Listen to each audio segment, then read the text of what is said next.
स्वर्गीय आदरणीय P D Patil साहेब यांना प्रथमतः हक्कर झोन संघटनेच्या वतीने आम्ही अभिवादन करतो।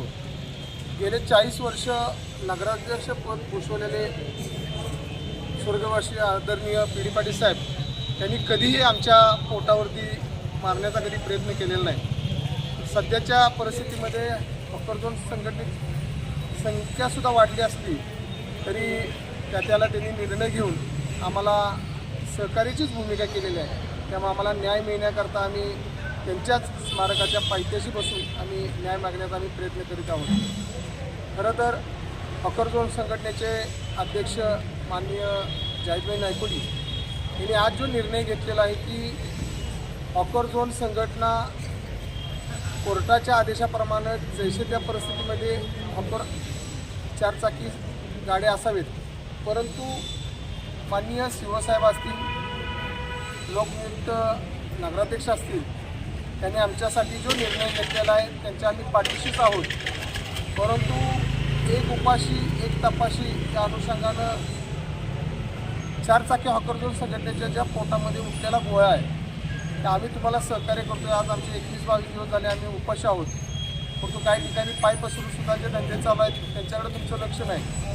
परंतु आम्हाला हायकोर्टाचा आदेश असतानासुद्धा तुम्ही आम्हाला उठवून बसवलेला आहे, तरीसुद्धा आम्ही तुम्हाला सहकार्य करतो आहे। आज आपण आपल्या अधिकाऱ्यांशी चर्चा केली असता त्यांनी परवाच्या जनरल सभेमध्ये ठराव मंजूर झालेला आहे। 8 झोन तयार झालेले आहेत, परंतु 8 झोन कुठं आहेत, काय आहेत, कसे आहेत, काय आहेत त्या हक्कर झोन संघटनेच्या पदाधिकाऱ्यांना विश्वासात घेऊन त्याच्यावरती मार्ग काढणं अपेक्षित आहे।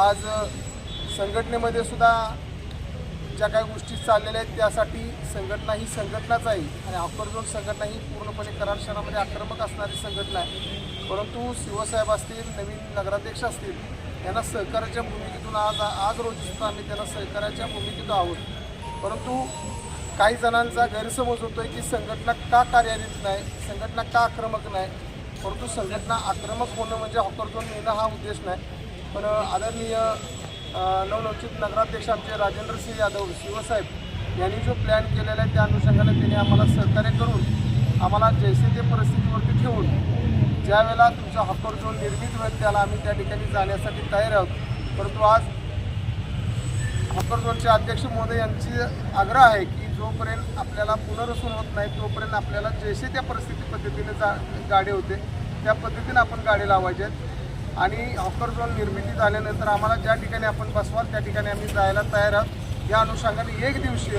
लक्षवेधी म्हणून या ठिकाणी आजच्या आंदोलनाला सुरुवात केलेली आहे। जोपर्यंत हक्कर झोन निर्मिती होत नाही तोपर्यंत आंदोलनाची दिशा वेगवेगळ्या स्वरूपाची असणार आहे।